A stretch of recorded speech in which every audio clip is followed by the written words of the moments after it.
Hello friends, हम लोग जो है आज ग्रुप 16 का जो है वो रिएक्टिविटी टुवर्ड्स हाइड्रोजन, ग्रुप 16 के एलिमेंट्स की रिएक्टिविटी टुवर्ड्स हाइड्रोजन ये ऑब्जर्व करेंगे। और उसमें आप जानते हैं अगर ग्रुप 16 के मेंबर हाइड्रोजन से रिएक्शन करते हैं तो हाइड्रोजन से रिएक्शन करने के बाद वो हाइड्राइड का फॉर्मेशन करते हैं।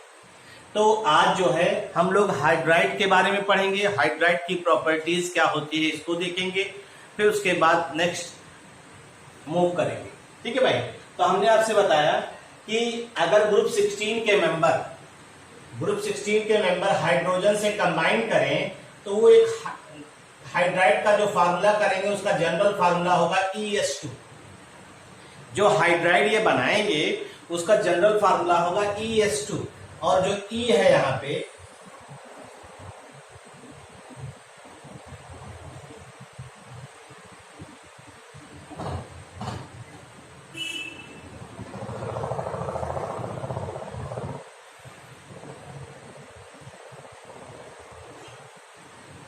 हमने क्या कहा कि ग्रुप 16 के मेंबर जो हाइड्राइड का फॉर्मेशन करेंगे उसका फार्मूला जनरल फार्मूला होगा ES2।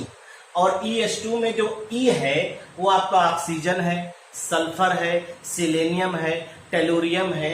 इस तरह से आपके जो एलिमेंट्स हैं, हमने पोलोनियम नहीं लिया है, polonium radio active in nature show कर रहा है इसलिए उसको हमने हटाया, यहाँ पे है, बाकी ये लिया हुआ है।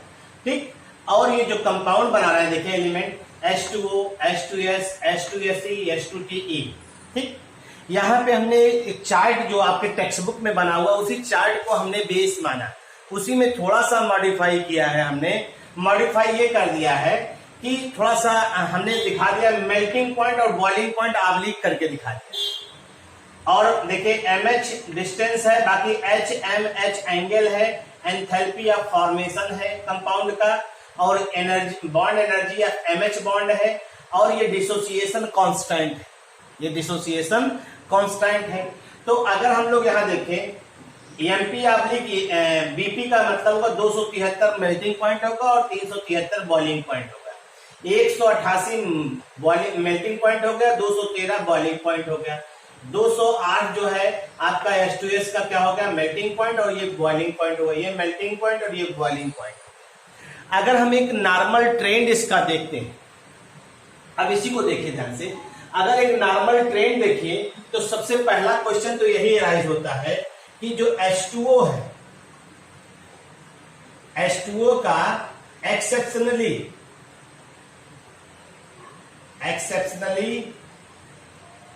High boiling point and melting point हम लोग ऑब्जर्व कर रहे हैं।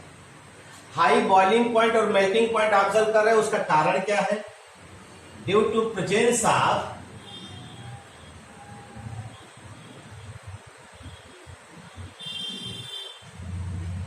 Intermolecular hydrogen bond. आपको मालूम है वाटर के मॉलिक्यूल में इंटरमॉलिक्यूलर हाइड्रोजन बॉन्डिंग पाई जाती है, जिसकी वजह से ये क्या शो करता है, इसका एक्सेप्शनली बॉइलिंग पॉइंट और मेल्टिंग पॉइंट H2O का क्या होता है, हाई होता है। भाई H2O का मेल्टिंग पॉइंट और बॉइलिंग पॉइंट हाई होने का सीधा सीधा मतलब यही है। और आप वाटर में जानते भी हैं कि वाटर में हाइड्रोजन बॉन्डिंग दिखाते हैं कैसे, ये हो गया स्लाइटली नेगेटिव, स्लाइटली पॉजिटिव, और आप इसको इस तरह से दिखाते हैं HOH, slightly negative, slightly positive, और इस तरह से आप दिखा रहे हैं। और ये जो आपका बन रहा है इसे इंटरमॉलिक्यूलर हाइड्रोजन बॉन्ड आप कहें, इंटरमॉलिक्यूलर हाइड्रोजन बॉन्ड आपने कहा है। अब अगर मेल्टिंग पॉइंट और बॉइलिंग पॉइंट का कॉन्सेप्ट हम लोग जो है, जैसे इसका सीक्वेंस खूब पूछा जाता है, हमने कहा ना ग्रुप 15 का जो है कंपटीशन में बहुत ज्यादा पूछा जाता है, और वो कंपटीशन में जो पूछा जाने का कॉन्सेप्ट है वो सिर्फ इसका सीक्वेंस ही बहुत ज्यादा पूछा जाता है। आपको अरेंज करना रहेगा increasing order, decreasing order of boiling point और मेल्टिंग पॉइंट में।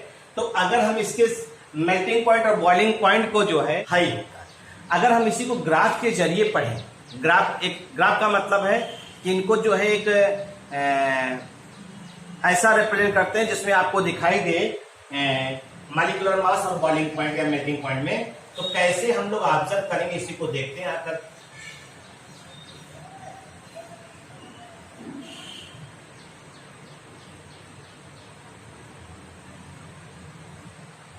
देखिए जैसे हमने लिया, सपोज करिए ये मॉलिक्यूलर मास है,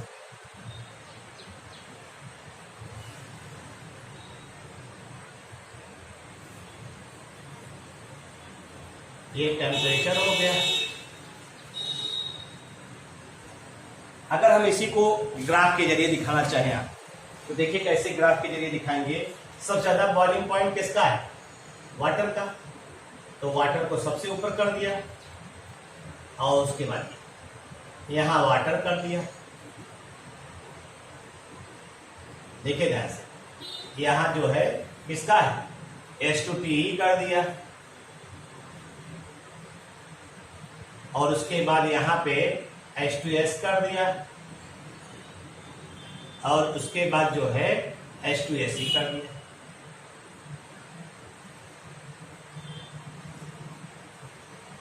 ये आपका दिखाई दे रहा है 273 से 188, 188 से 208, 208 से 222। ये हम लोग ले रहे हैं ये मेल्टिंग पॉइंट का ट्रेंड। ठीक है, अगर हम लोग बॉइलिंग पॉइंट का ट्रेंड लिखें तो बॉइलिंग पॉइंट का ट्रेंड जो होगा वो भी ऐसे ही आएगा।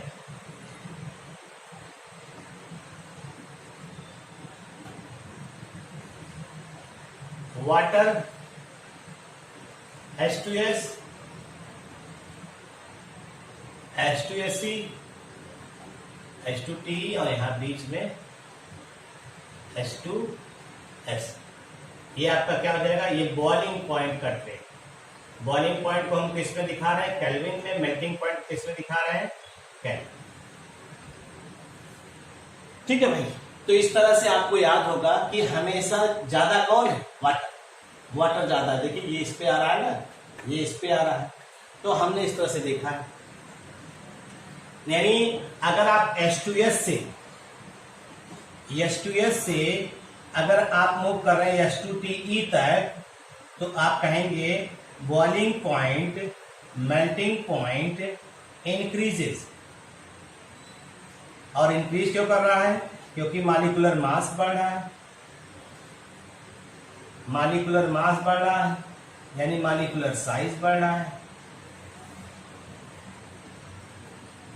मॉलिक्यूलर साइज बढ़ रहा है और मॉलिक्यूलर साइज बढ़ेगा तो मॉलिक्यूलर साइज अगर इंक्रीज कर रहा है तो वान डेर वाल फोर्स बढ़ेगा। वान डेर वाल फोर्स बढ़ेगा तो बॉइलिंग पॉइंट बढ़ेगा। ये चीज, ये ध्यान रखिएगा। ठीक है भाई, इस चीज को हम लोग नॉर्मली ऑब्जर्व कर सकते। H2S से H2TE तक मेल्टिंग पॉइंट और बॉइलिंग पॉइंट कैसे बढ़ रहा है? साइज बढ़ रही है, साइज बढ़ रही है, मॉलिक्यूलर साइज एटम्स की बढ़ रही है, वान डेर वाल फोर्स बढ़ेगा, बॉइलिंग पॉइंट, मेल्टिंग पॉइंट क्या होगा? सीधे सीधे। इसके बाद आइए नेक्स्ट, ये सब एक साथ है। ठीक, तो अगर हम लोग बात करें तो वाटर की देखिए, ऑक्सीजन का एटॉमिक नंबर होता है 8 और इसके में 2 6 इलेक्ट्रॉन, 6 में 2 बॉन्ड बना लेगा तो यहाँ पे 2 बॉन्ड पेयर हो गया। अगर 2 बॉन्ड पेयर होगा 4 इलेक्ट्रॉन और बचे तो 2 लोन पेयर हो गया। टोटल इलेक्ट्रॉन पेयर कितने हो गए? 4 इलेक्ट्रॉन पेयर हो गया। अगर 4 इलेक्ट्रॉन पेयर हो गया तो इसका हाइब्रिडाइजेशन होगा sp3। हाइब्रिडाइजेशन इसका क्या होगा? sp3। और sp3 अगर होगा तो आपको मालूम है वेस्पर थियरी के हिसाब से, अकॉर्डिंग टू वेस्पर थियरी, इसका शेप कैसा हो जाएगा? V शेप, या बेंट बोलते हैं कहीं कहीं, या कहीं कहीं एंगुलर बोलते हैं। ठीक है भाई। और अगर इसको आप दिखाएंगे तो ये इस तरह से होगा, दो लोन पेयर, 1 2 1 2 H H, और इनका एंगल जो होगा वो दिया है कितना है वाटर का 104.5। और ऐसे सल्फर का देखिए 1 2, ये इनका एंगल जो है कितना दिया है 92.1। ये एंगल हो गया, बॉन्ड एंगल हो गया।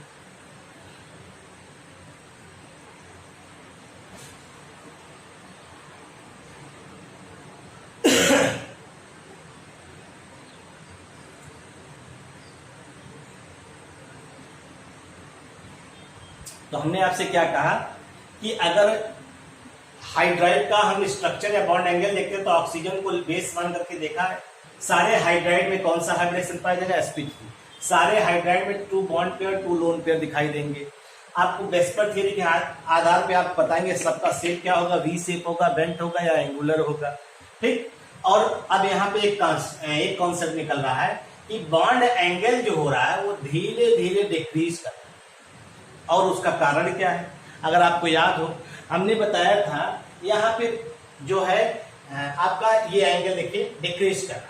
तो अब ये वाला कॉन्सेप्ट यहाँ पे काम कर रहा है। जो आपका ऑक्सीजन है देखिए,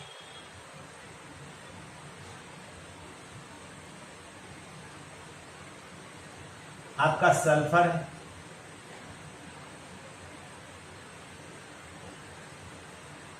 तो इनके बीच का जो बॉन्ड डिस्टेंस है, बॉन्ड डिस्टेंस कितना दिखाई दे रहा है देखिए 96 पिको। इनके बीच का बॉन्ड डिस्टेंस कितना दिखाई दे रहा है, कितना 134 पिकोमीटर, 134 पिकोमीटर। तो ऑक्सीजन की साइज क्या है, ऑक्सीजन की साइज स्मॉल है। सल्फर की साइज क्या है, सल्फर की साइज लार्ज है। ठीक। तो यहां बॉन्ड डिस्टेंस इसे कहते हैं, बॉन्ड डिस्टेंस, ये भी बॉन्ड डिस्टेंस। ठीक। बॉन्ड डिस्टेंस क्या है यहाँ पे, बॉन्ड डिस्टेंस ऑक्सीजन की क्या है, ऑक्सीजन की लो है। तो लो होगा तो इसमें रिपल्सन बिटवीन बॉन्ड जो होगा वो मैक्सिमम होगा। रिपल्सन बिटवीन बॉन्ड जो होगा वो मैक्सिमम होगा। और बॉन्ड में रिपल्सन अगर मैक्सिमम होगा तो ऑटोमेटिक है इनका एंगल भी क्या होगा, एंगल भी मैक्सिमम होगा, एंगल भी मैक्सिमम होगा। ये ध्यान रखिएगा। हमारा कहने का मतलब है कि ऑक्सीजन की साइज छोटी है, ये बॉन्ड जो है इनके बीच की डिस्टेंस लो है, डिस्टेंस लो है तो ये बॉन्ड पास होंगे, इनके बीच में रिपल्सन क्या होगा, ज्यादा होगा। रिपल्सन ज्यादा होगा तो जो बॉन्ड है वो बॉन्ड धीरे धीरे दूर भागेंगे, और जब बॉन्ड दूर भागेंगे तो उनके बीच का एंगल क्या होगा, हाई होगा। तो इसी तरह से हम लोग कहेंगे कि बॉन्ड डिस्टेंस जैसे जैसे साइज बढ़ेगी, MH डिस्टेंस जो है, जो 2 MH बॉन्ड बन रहे हैं, MH डिस्टेंस धीरे धीरे बढ़ेगा, रिपल्सन कम होगा, और रिपल्सन कम होगा तो एंगल भी क्या होगा, कम होगा। साइज छोटी है, रिपल्सन जाता है, एंगल जाता है। ठीक है भाई, इस तरह से हम लोग इसको ऑब्जर्व कर सकते हैं। अब जैसे इसमें देखा ऑक्सीजन की साइज छोटी थी तो बॉन्ड डिस्टेंस कम है, अब सल्फर साइज बड़ी है तो बॉन्ड डिस्टेंस ज्यादा है, इसमें रिपल्सन कम होगा, इसमें रिपल्सन ज्यादा, रिपल्सन ज्यादा एंगल ज्यादा, रिपल्सन कम एंगल कम। टाइल नेचर जो है it depends upon boiling point of hydride. ठीक। वोलाटाइल का मतलब vaporise, convert into vapour, convert into vapours. ठीक है भाई, ये वेपर में convert. It depends upon boiling point of hydride. आज का मतलब क्या हुआ, स्मॉल या कहिए स्मॉल क्या, low boiling point, high volatile,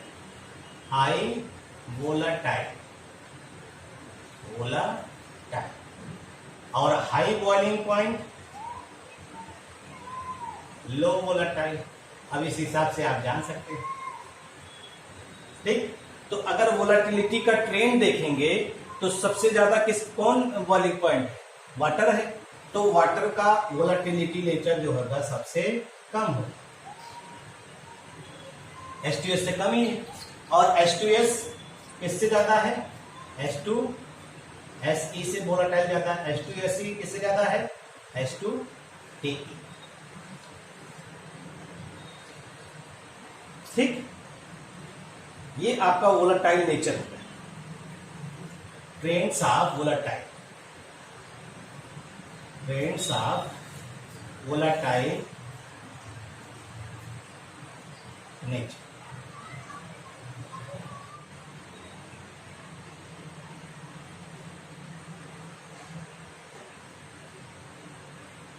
acidic character की बात कर रहे हैं, तो यहां पे देखिए ये वाला आप ऑब्जर्व करिए, इसको ऑब्जर्व करिए।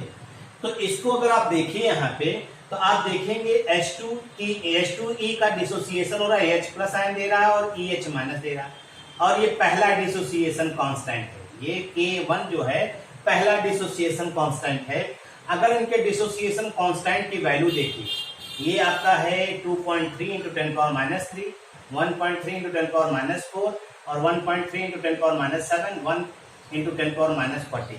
इसका मतलब है कि अगर आप एसिडिक करेक्टर देखेंगे तो जो K1 है जिसकी वैल्यू हाई होगी वो एसिड क्या होगा, स्ट्रॉन्ग, एसिड क्या होगा, स्ट्रॉन्ग होगा। तो यहां पे अगर हम लोग H2TE का देखते हैं, H2TE का आप गौर से देखिए कितना आ रहा है, 2.3 इंटू 10 पावर माइनस 3, और H2O का देखिए आ रहा है 1 इंटू 10 पावर माइनस 40। तो इसकी वैल्यू क्या हो गई, हाई वैल्यू है, हाई K1 है, यानी K1 को हम लोग क्या करें, डिसोसिएशन कांस्टेंट।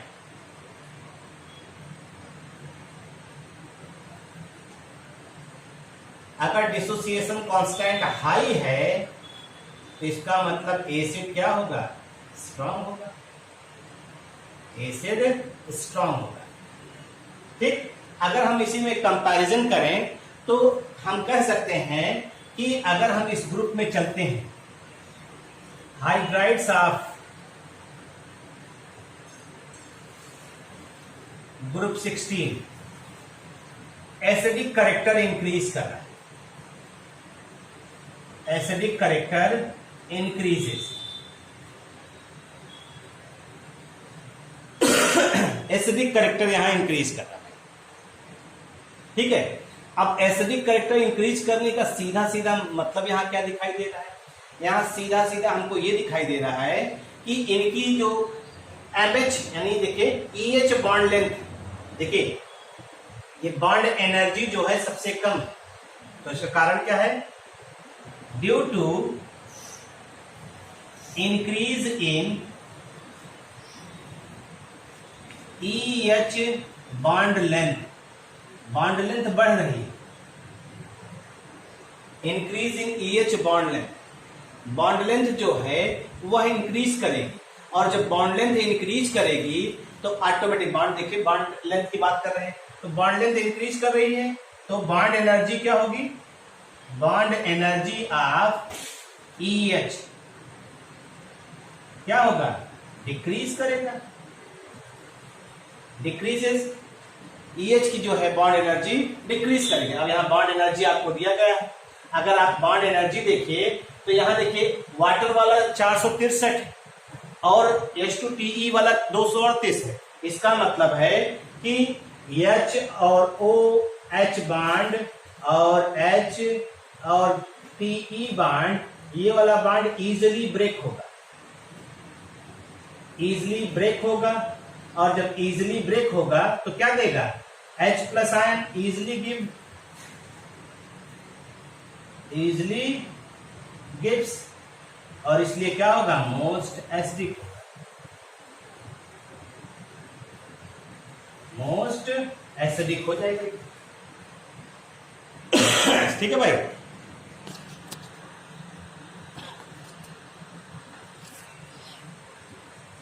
मोस्ट एसिडिक हो जाएगा।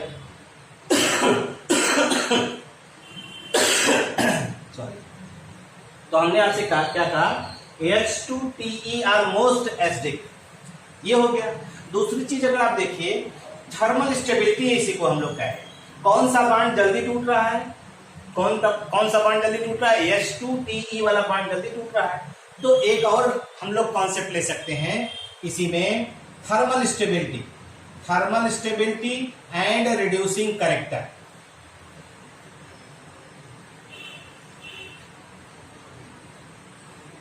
Thermal stability and reducing character की बात कर रहे हैं।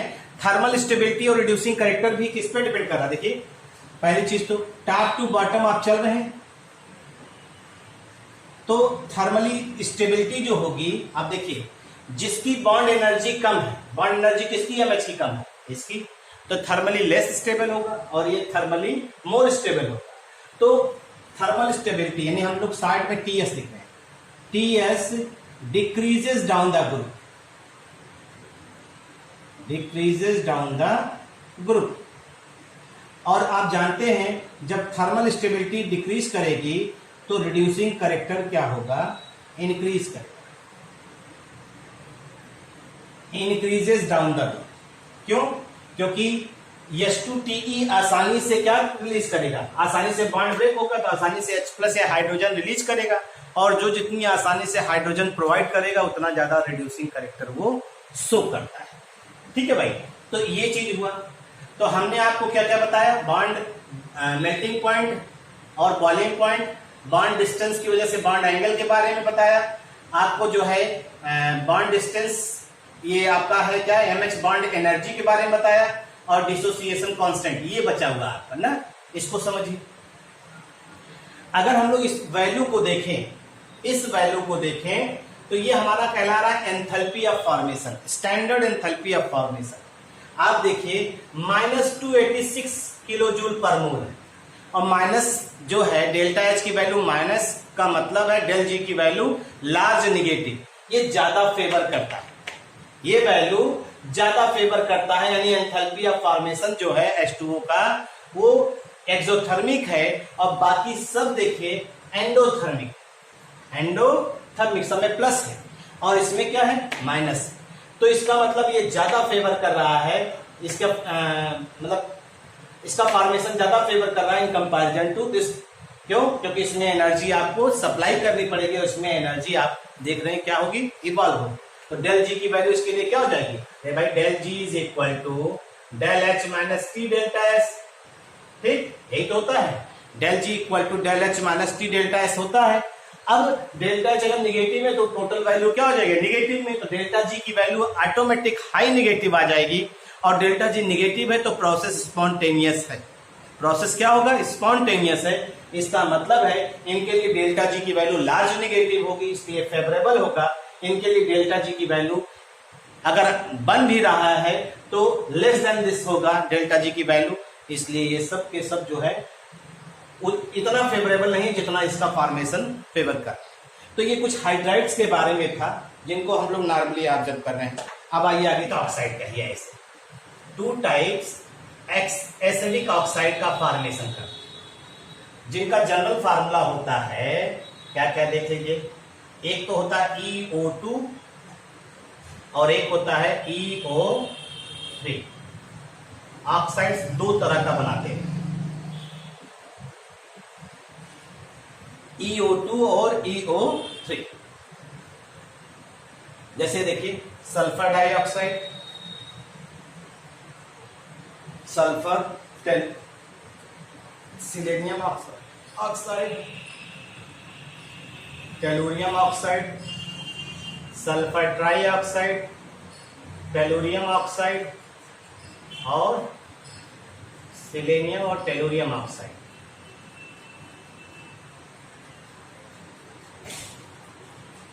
अगर आप यहां पे गौर से देखिए तो आप जानते हैं सल्फर जो है यहां पे +4 ऑक्सीडेशन स्टेट्स होता है।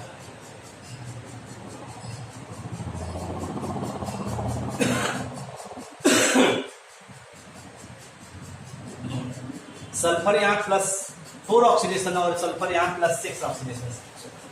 आपको मालूम है ये यहां पे रिड्यूसिंग एजेंट की तरह बिहेवियर्स होता है। SO2 यहां पे रिड्यूसिंग एजेंट की तरह बिहेवियर्स होता है।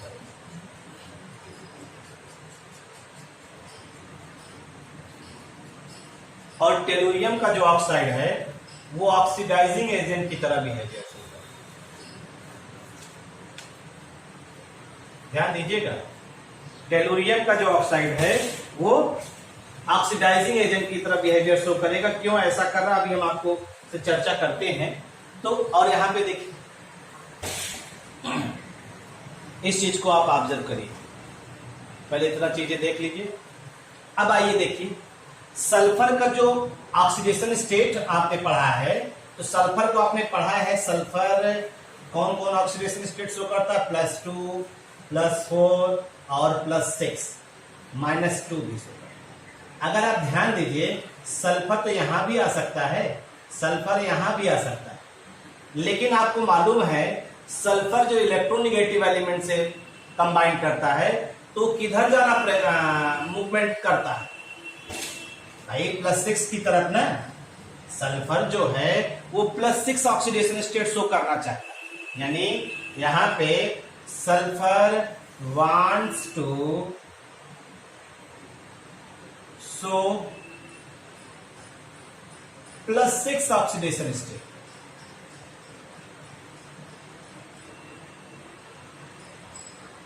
ठीक, +6 में जाने के लिए इसको इसमें कन्वर्ट होना पड़ेगा।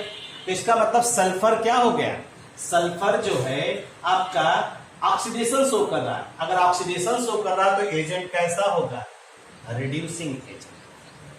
अगर सल्फर जो है ऑक्सीडेशन शो कर रहा है तो एजेंट कैसा हो गया, रिड्यूसिंग एजेंट।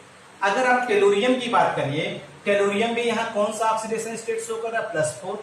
तो ये तो आपको मालूम है कि टॉप टू बॉटम चलने पर +6 ऑक्सीडेशन स्टेट की, ध्यान दीजिएगा, +6 ऑक्सीडेशन स्टेट की स्टेबिलिटी घटती है, डिक्रीज करती है। याद है ना एक ऑक्सीडेशन स्टेट +6 ऑक्सीडेशन, नीचे वाला +6 ऑक्सीडेशन स्टेट की स्टेबिलिटी कम शो करेगा, यानी ये +6 में जाना कम प्रेफर करेगा। ठीक है, और उसका कारण बताया था due to inert pair effect, due to inert pair effect. Inert pair effect की वजह से जो टेलुरियम का ऑक्साइड है वो किसमें जाना चाहेगा, वो जाना चाहेगा +2 में, वो जाना चाहेगा, यानी tellurium wants to +2 oxidation state. और +2 ऑक्सीडेशन स्टेट का मतलब हो गया कौन सा प्रोसेस शो कर रहा है, रिडक्शन। और रिडक्शन होगा तो एजेंट कौन सा होगा, ऑक्सीडाइजिंग। ये ऑक्सीडाइजिंग एजेंट हो जाए।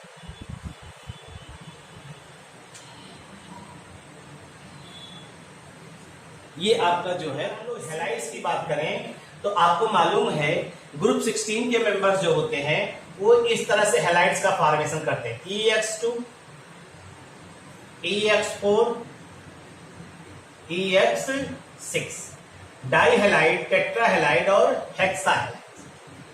डाइहैलाइड, टेट्राहैलाइड और हेक्साहैलाइड वो किसके आधार पे, ऑक्सीडेशन स्टेट के आधार पे, +2, +4 और +6 ऑक्सीडेशन स्टेट है यहाँ पे।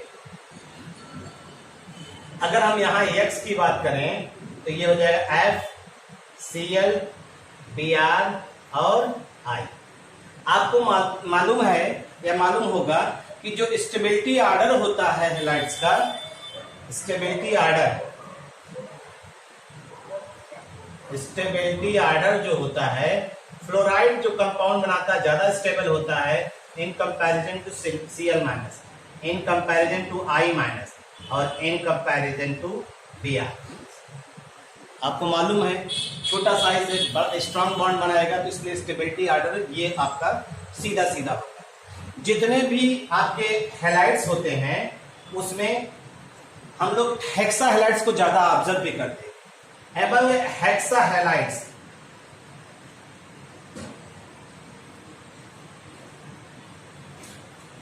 हेक्सा हैलाइड्स, सिर्फ hexa fluorides are only stable halides होते हैं। हेक्सा फ्लोराइड्स आर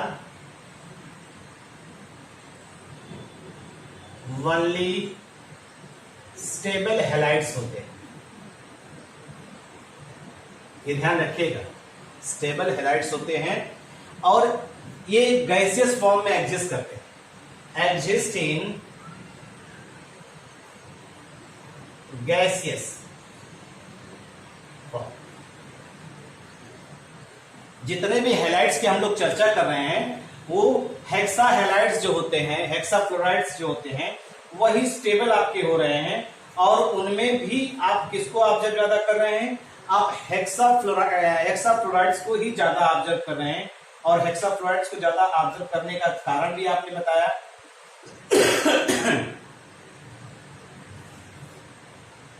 फ्लोरीन की इलेक्ट्रोनेगेटिविटी ज्यादा होगी। अगर फ्लोरीन की इलेक्ट्रोनेगेटिविटी ज्यादा होगी तो इलेक्ट्रॉन को एक्साइट ज्यादा कर, ठीक है, एग्जिस्ट इन गैसियस फॉर्म। ठीक, और आपको मालूम है जैसे हम लोग यहां पे देखते हैं इनका ऑक्टाहेड्रल स्ट्रक्चर होता है।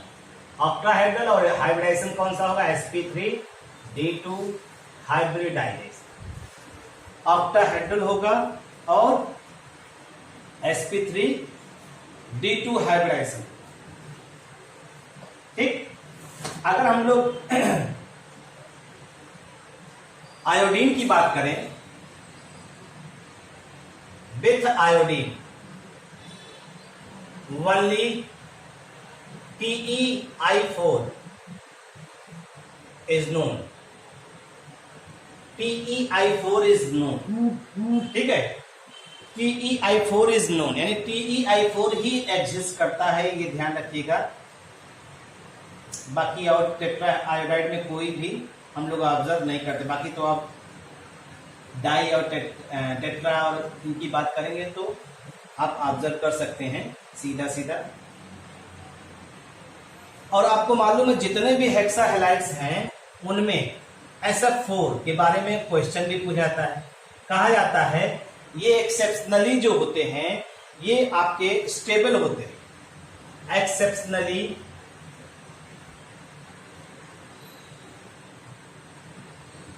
और स्टेबल होते हैं ड्यू टू, ये 1 नंबर का क्वेश्चन पूछा जाता है भाई, ये 1 नंबर का क्वेश्चन आपका जो है पूछा जाता है, exceptionally stable due to steric reason, steric reason यानी स्टेरिक हिंड्रेंस होता है। क्यों? क्योंकि जो भी सल्फर है, आपको मालूम है सल्फर का जो सरफेस है उस सरफेस को कौन कवर किया हुआ, कितने फ्लोरीन एटम, कुल मिला के 6 फ्लोरीन एटम इसको कवर कर लिए। अब कोई भी reagent can't attack on sulphur, क्यों? बिकॉज सल्फर इज प्रोटेक्टेड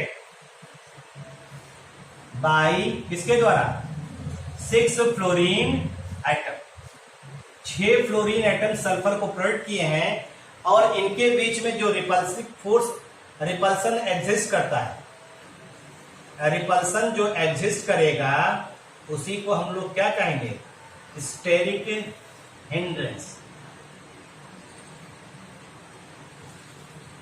या इसी को स्टेरिक रीजन।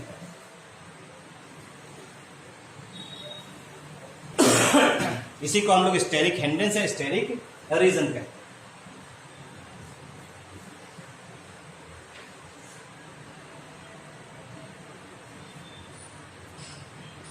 आपको ये तो मालूम ही होगा, जो आपका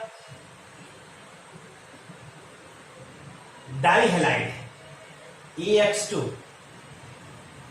EX4 और EX6, अगर इनकी बात करें हम लोग, EX2 की बात करें तो इसमें हाइब्रिडाइजेशन जो होगा sp3 होगा, इसमें जो हाइब्रिडाइजेशन होगा sp3d होगा और इसमें जो होगा sp3d2 होगा। इनका शेप जो है V शेप होगा, इनका शेप जो है सीसा होगा और इनका शेप अभी हमने आपको बताया ऑक्टाहेड्रल। तो ये आपके लिए जो है एक प्रकार से होमवर्क हो, draw structure of halides, structure of halides. Halides के स्ट्रक्चर के बारे में आप इंफॉर्मेशन दीजिए। ये आपका HW भी हो गया, ये ध्यान। डाइक्लोराइड एंड डाइब्रोमाइड्स, जितने भी एलिमेंट्स होते हैं, भाई ऑक्सीजन को छोड़ ही दीजिए, ऑक्सीजन से तो जितने भी होते हैं वो सब क्या होते हैं, डाइब्रोमाइड और डाइक्लोराइड्स का फॉर्मेशन करते हैं। जैसे देखिए example S2F2, S2F2, S2Br2, S2Br2, Se2Cl2, Se2Br2। ठीक, अगर आप इसी को ऑब्जर्व करें तो सीधे सीधे आप ये कह सकते हैं, सीधे सीधे आप ये H2C,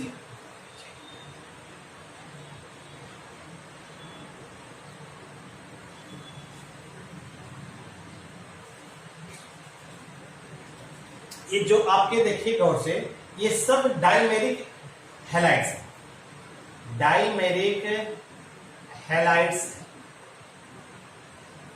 and shows disproportionation reaction।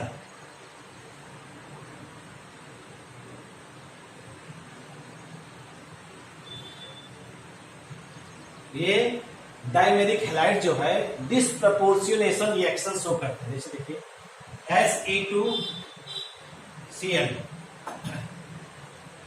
Selenium का ऑक्सीडेशन स्टेट यहां +1 और ये बनाएगा SaCl4 और +3Se। तो यहां सिलेनियम का ऑक्सीडेशन स्टेट +4 हो गया और यहां सिलेनियम का ऑक्सीडेशन स्टेट 0 हो गया। तो +4 का मतलब हो गया ये 1 से +4 क्या हो रहा है, ऑक्सीडेशन। 1 से 0 हो रहा है, क्या हो रहा है, रिडक्शन। तो एक ही एलिमेंट आप एक ही रिएक्शन में ऑक्सीडेशन और रिडक्शन दोनों शो कर रहा है। इस तरह के रिएक्शन को हम लोग क्या पढ़ते हैं, डिसप्रपोर्शनेशन। किया था कार्ल सीले जी,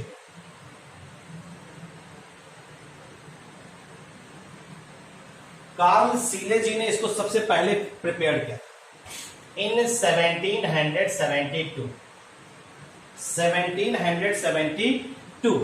ठीक, और कैसे प्रिपेयर किया था, by heating mercuric oxide, by heating mercuric oxide, ये ध्यान रखिएगा।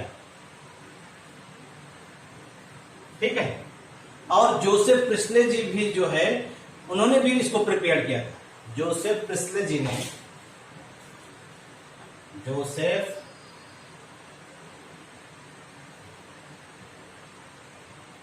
प्रिस्ले जी ने जो है इसको प्रिपेयर किया था by heating, by the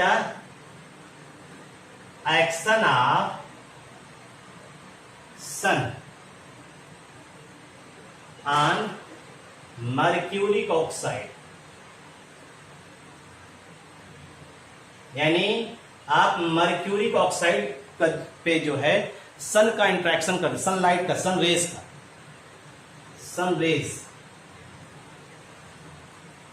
on mercuric oxide, तो इन्होंने इसको प्रिपेयर किया। ठीक, आपको ये भी मालूम होगा इसको नॉर्मली हम लोग कैसे प्रिपेयर करते हैं। आइए देखते हैं, थोड़ा सा समझने का प्रयास करते हैं। Method of preparation, method of preparation, अगर इसके प्रिपरेशन की हम लोग चर्चा करते हैं तो हम लोग जानते हैं तमाम हमारे पास ऐसे साल्ट पाए जाते हैं जो ऑक्सीजन रिच होते हैं। ऑक्सीजन रिच होते हैं, लेबोरेटरी में अगर प्रिपेयर करना है तो उन ऑक्सीजन रिच कंपाउंड को आप स्ट्रॉन्ग हीट कर दीजिए, लैब में आप उनको प्रिपेयर कर सकते हैं। जैसे तमाम साल्ट हैं, पोटेशियम क्लोरेट हो गया, पोटेशियम नाइट्रेट हो गया, ठीक, पोटेशियम क्लोरेट, नाइट्रेट, और इसी तरह से आप जो है परमैग्नेट, ये सब हमारे लैब में बहुत आसानी से अवेलेबल होते हैं। इनकी सहायता से आप जो है प्रिपेयर कर सकते हैं। तो यानी पहला आप कह सकते हैं बाय हीटिंग, ठीक, बाय हीटिंग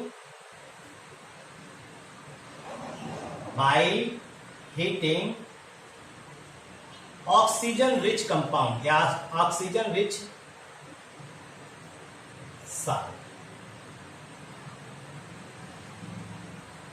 तो इन लेबोरेटरी, हम लोग लेबोरेटरी में बना सकते हैं भाई इसको, इन लेबोरेटरी हम लोग इसको प्रिपेयर कर सकते हैं। जैसे देखिए 2KClO3, इसको हीट करिए और लगभग मैग्नीज डाइऑक्साइड जो है कैटलिस्ट हो गया, 470 केल्विन तक अगर आप हीट करेंगे तो 2KCl और प्लस 3O2 गैस का फॉर्मेशन हो। पोटेशियम नाइट्रेट अगर ले लीजिए 2KNO3, अगर आप इसको भी हीट करिए तो हीट करने पर पोटेशियम नाइट्रेट जो है वो पोटेशियम नाइट्राइट में कन्वर्ट हो जाता है, KNO2 में, और प्लस ऑक्सीजन गैस यहां से इवॉल्व। आपने कहा पोटेशियम परमैग्नेट KMnO4, ये भी ऑक्सीडाइजिंग एजेंट होता है। जितने भी ऑक्सीडाइजिंग एजेंट होंगे सब ऑक्सीजन इवॉल्व करेंगे, और ऑक्सीजन इवॉल्व करेंगे तो वो ऑटोमेटिक है ऑक्सीजन रिच कंपाउंड हो गया। अगर हम इनकी बात करते हैं तो ये भी जो है इसको भी हीट करिए तो हीट करने पर ये MnO2 देता है और प्लस K2MnO4 देता है और प्लस ऑक्सीजन रिलीज करता है, ऑक्सीजन रिलीज करता है। तो ये आप जानते हैं इसे पोटेशियम परमैग्नेट कहते हैं, और ये पोटेशियम मैग्नेट होता है।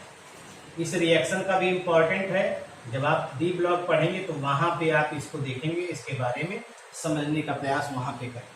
तो ये ऑक्सीजन रिच कुछ साल्ट हैं, इनको आप हीट करिए तो ये लेबोरेटरी में स्मॉल स्केल में प्रिपेयर किए जा सकते हैं, स्मॉल स्केल प्रिपरेशन हो सकती है, ये ध्यान रखें। स्मॉल स्केल में इनकी प्रिपरेशन आप लेबोरेटरी में कर सकते हैं बाय हीटिंग। हम लोग के लैब में इस तमाम रिएजेंट मिलते हैं जिसको हम लोग ऑब्जर्व भी करते हैं और देखते भी हैं।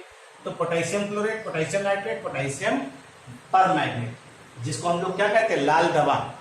लाल दवा जब चोट वोट लग जाती है तो आप देखते हैं पोटेशियम परमैग्नेट की दवा पहले बांधते थे तमाम हॉस्पिटल्स में, अब तो बेटाडीन का इस्तेमाल करने लगे इन लोग। peroxides, by heating oxides, peroxides and higher oxides, आप इन सभी को ले सकते हो।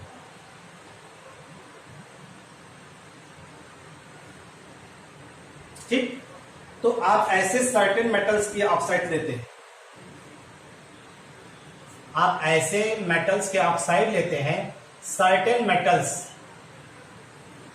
जो low in electrochemical series, low in electrochemical series, ठीक,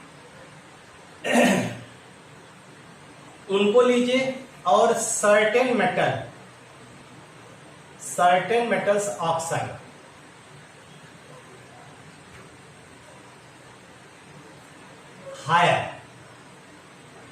हायर मेटल ऑक्साइड्स भी कुछ लेते हैं। सर्टेन मेटल जो है हायर, जो रेंज में होंगे, उनके भी ऑक्साइड्स को आप हीट करते हैं। अभी देखिए प्रिस्ले साहब और जो है सीले साहब जो है मर्क्यूरिक ऑक्साइड बार बार ले रहे थे। मर्क्यूरिक ऑक्साइड को हीट किया इन्होंने, आपको क्या मिल जाएगा आप सीधे सीधे बता सकते हैं। सिल्वर के ऑक्साइड, ये सब लो इन है electrochemical series, low in electrochemical series. इनको अगर हीट करेंगे तो क्या मिल जाएगा 4Ag और प्लस O2। इसको अगर पूरा कर दें हम लोग तो क्या मिल जाएगा 2Hg सॉलिड और प्लस O2 गैस। ठीक, कुछ ऐसे भी ऑक्साइड्स लेंगे जो हमारे हायर ऑक्साइड्स हैं, जैसे Pb3O4 सॉलिड लिया, इसको हीट किया तो आपको मिल जा रहा है यहां पे क्या मिल जा रहा है 6PbO हो गया, 6PbO और प्लस O2 गैस, ये मिल जा रहा है 6PbO प्लस O2 गैस का फॉर्मेशन यहां पे हो जा रहा है। अगर आप लेड ऑक्साइड ले लीजिए 2PbO2, इसको हीट कर दीजिए तो भी आपको जो है यहाँ पे ऑक्सीजन मिल जाएगा और साथ ही साथ जो है लेड का ऑक्साइड मिलेगा, PbO और ऑक्सीजन 2PbO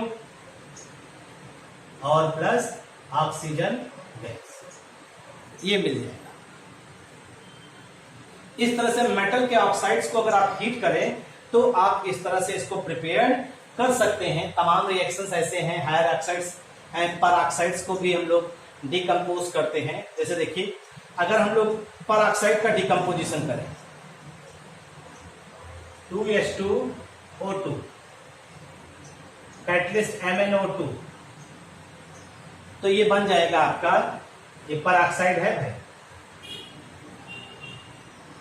क्या बन जाएगा 2H2O और प्लस O2, ये भी बन जाएगा। इंडस्ट्रियल स्केल में आप सबसे कॉमन है बाई इलेक्ट्रोलिसिस ऑफ वाटर। आप जानते हैं वाटर जो है इजीली अवेलेबल सब्सटेंस है, प्लेंटीफुल अकरेंस होता है नेचर में, तो इजीली आपका जो है अवेलेबल सब्सटेंस है। अगर इसका हम इलेक्ट्रोलिसिस करेंगे, इलेक्ट्रोलिसिस करने के लिए हमें एनोड और कैथोड की जरूरत पड़ती है। अगर इलेक्ट्रोलिसिस करें तो आपको मालूम है हमें एनोड और कैथोड पे अलग अलग कंपाउंड मिलेंगे, अलग अलग एलिमेंट्स मिलेंगे। एनोड पे ऑक्सीडेशन होना है और हमेशा एनायन मूवमेंट करेगा, नहीं यहाँ पे ऑक्सीजन, और कैथोड पे हमेशा क्या मिलेगा हाइड्रोजन गैस आपको।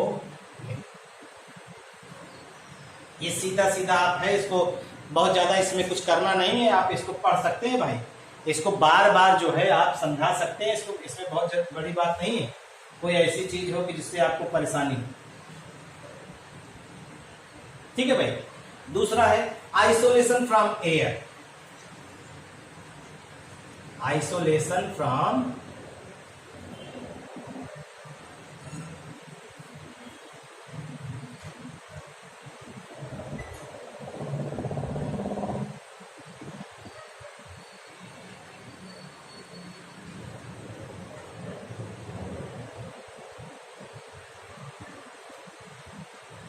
Isolation from air.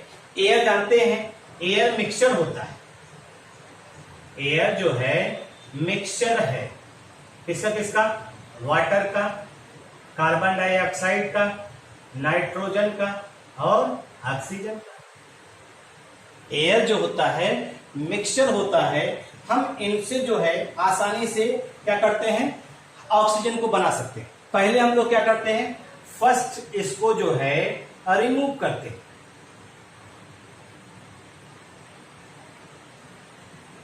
इनको रिमूव करते हैं।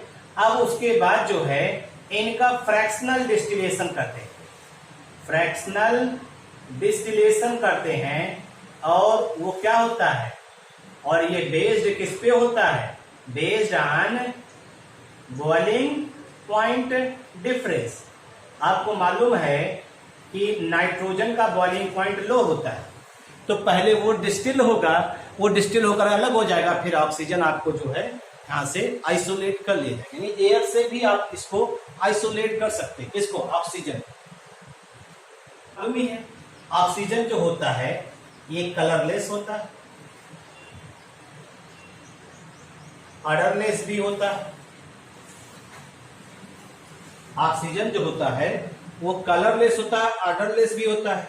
अगर आप इसको कंडेंस करिए, इफ कंडेंस अगर आप इसको करिए, then it becomes pale blue liquid. तो बेस माने तो ऑक्सीजन जो होता है वो पैरामैग्नेटिक होता है। यानी अगर ऑक्सीजन को किसी सिलेंडर में आपने भर लिया है और उसमें अगर मैग्नेट को इंसर्ट करिए फिर निकालिए, तो ऑक्सीजन के मॉलिक्यूल उस मैग्नेट के साथ क्या कर जाते हैं, क्लिंग कर जाते हैं। क्लिंग मतलब चिपक जाते हैं। ठीक है, ये नेचर इंडिकेट करता है कि ये आपका पैरामैग्नेटिक इन नेचर। आपको मालूम है ये स्लाइटली सॉल्युबल इन वाटर होता है, slightly soluble in water. Covalent compound है ही है, तो वाटर में सॉल्युबिलिटी की कम ही हो, स्लाइटली सॉल्युबल इन वाटर। ठीक, और आपको मालूम है इसका बॉइलिंग पॉइंट जो होता है 90.2 केल्विन। आप सोच रहे कितना है, 90.2 केल्विन। कितना मिनिमम बॉइलिंग पॉइंट आप इमेजिन कर लीजिए, 90.2 केल्विन। और फ्रीजिंग पॉइंट जो है ये फ्रीज कब करता है, फ्रीजेज एट 55 केल्विन। 55 केल्विन पे ये फ्रीज करता है। और आपको मालूम है इसके 3 आइसोटोप एग्जिस्ट करते हैं, O16, O17, O18। O16, O17 और O18 की बात करते हैं। ठीक, और आपको मालूम है O18 जो होता है रेडियो एक्टिव होता है।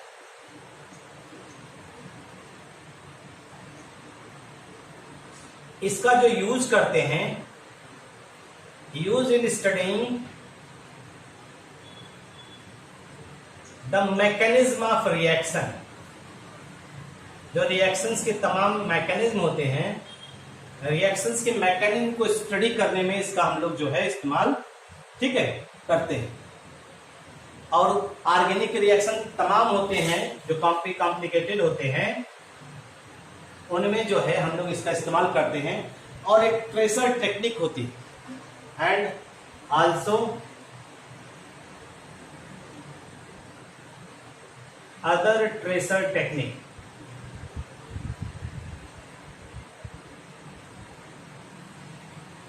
अदर ट्रेसर टेक्निक्स में इसका इस्तेमाल होता है। नेचर में सबसे ज्यादा एबंडेंस इसी का होता है, मोस्ट एबंडेंट। यही पाया जाता है, ये लगभग 99.762% नेचर में यही होता है। ठीक, और ये जो है आपका 0.2% लगभग ये पाया जाता है। और ये आपका 0.03 के लगभग 0.03 क्या 0.04% ये पाया जाता है। केमिकल प्रॉपर्टी की अगर हम लोग बात करते हैं, केमिकल प्रॉपर्टी, आपको मालूम है O2 जो होता है ये क्वाइट स्टेबल होता है, क्वाइट स्टेबल होता है। मालूम है इसकी बॉन्ड डिसोसिएशन एनर्जी ज्यादा होती है। ठीक, इसकी बॉन्ड डिसोसिएशन एनर्जी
हमने आपसे कहा कि ऑक्सीजन जो होता है ये क्वाइट स्टेबल होता है, क्योंकि इसकी बॉन्ड डिसोसिएशन एनर्जी बहुत ज्यादा होती है।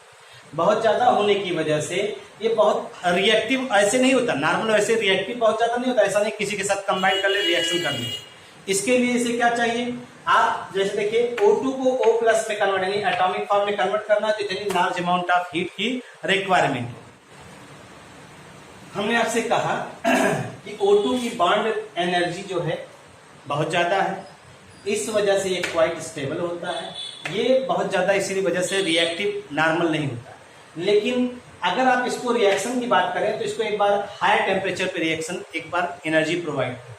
जैसे ही आप एनर्जी एक बार इनिशिएट कर देंगे यानी थर्मल एनर्जी के द्वारा प्रोसीड कर देंगे, फिर ये रिएक्शन अपने आप से प्रोसीड होता है, फिर आपको एक्सटर्नल एनर्जी की जरूरत नहीं पड़ती है। क्यों? क्योंकि जो मेजॉरिटी ऑफ रिएक्शन ऑक्सीजन का होता है वो कैसा होता है, एक्सोथर्मिक, यानी हीट इवॉल्व होती है, और वही इवॉल्व हीट जो है इस रिएक्शन को सस्टेन यानी आगे प्रोसीड करने में के लिए रेस्पॉन्सिबल होती है। ऑक्सीजन खुद नहीं बर्न करता है, बल्कि ये सपोर्ट करता है कंबस्टन रिएक्शन। ऑक्सीजन जो है ये सपोर्टर होता है, आप ये खुद बर्न नहीं करता है।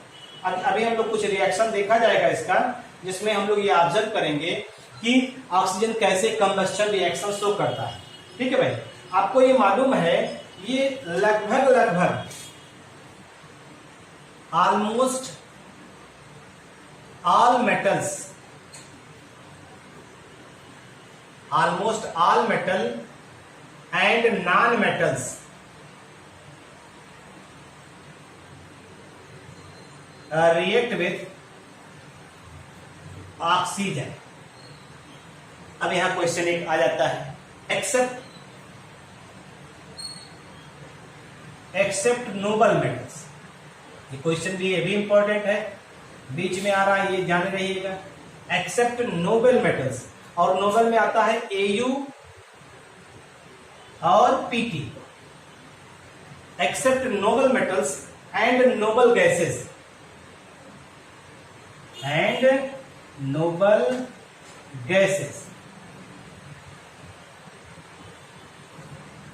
ठीक है, सारे नोबल गैसेस नहीं, कुछ एक नोबल गैस हैं, सम नोबल गैसेस, ये आपके जो है ऑक्सीजन से नहीं रिएक्शन करते।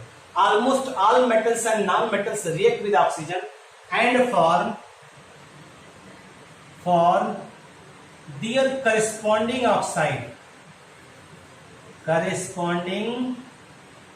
ऑक्साइड्स, इनके ऑक्साइड्स का फॉर्मेशन करते हैं। ठीक, तो कुछ रिएक्शंस हम लोग देखते हैं। तो मेटल्स में हम लोग सीधे जैसे Na है, ऑक्सीजन से रिएक्शन करें, आप बना सकते हैं क्या है, कैल्शियम है, ऑक्सीजन से रिएक्शन करें, बना सकते हैं। 4 जगह 2 पर, ठीक है। एल्युमिनियम है, ऑक्सीजन से रिएक्शन करा दीजिए। मैग्नीशियम है, एल्युमिनियम है, आप इन सभी की रिएक्शन करा दीजिए, बहुत ज्यादा दिक्कत नहीं इसमें। आयरन है, इनकी रिएक्शन करा दीजिए। इस सब के सब जो है ऑक्साइड, इसके करस्पॉन्डिंग ऑक्साइड बनाए। जैसे देखिए Fe2O3, MgO, Al2O3, 2CaO, 2Na2O, ये सब ऑक्साइड्स बन जाते हैं। ठीक, ऐसे ही H2 plus O2, carbon plus O2, phosphorus plus O2, sulphur plus O2। इस सब रिएक्शन आपको मालूम है भाई, इसमें कुछ करना नहीं है हमको, आपको सिर्फ दिखा रहे हैं कि आप नॉर्मली कैसे कर सकते हैं। अगर ऑक्सीजन एक्सेस अमाउंट में है ही है, 2H2O, CO2, P4O10, ये सब एक्सेस है। सल्फर डाइऑक्साइड, और ये फिर से ऑक्सीजन से रिएक्शन करके सल्फर ट्राइऑक्साइड भी बना सकता है। ठीक है भाई, ये आपका सीधे सीधे जो है कुछ मेटल्स और नॉन मेटल्स के साथ रिएक्शन करके ये ऑक्साइड्स का फॉर्मेशन कर रहा है, ऑक्साइड्स का फॉर्मेशन कर रहा है, करस्पॉन्डिंग ऑक्साइड्स। कुछ कंपाउंड्स का भी देख लीजिए रिएक्शन।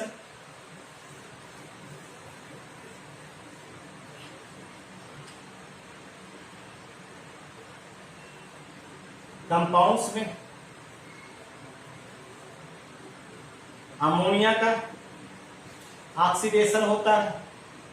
अगर आपको याद हो, ओस्टवाल्ड प्रोसेस है ये, अमोनिया का ऑक्सीडेशन हम लोग करते हैं। तो याद होगा 4NO और प्लस 6H2O बनता है। 4NO प्लस 6H2O का फॉर्मेशन हो रहा है, अगर आप ध्यान दें तो। हैं, याद आ रहा है नहीं रिएक्शन? ये ओस्टवाल्ड प्रोसेस है भाई। ओस्टवाल्ड प्रोसेस की बात करें अगर, तो इसमें हम लोग ये ऑब्जर्व करते हैं, ये कौन सा प्रोसेस है? ओस्टवाल्ड।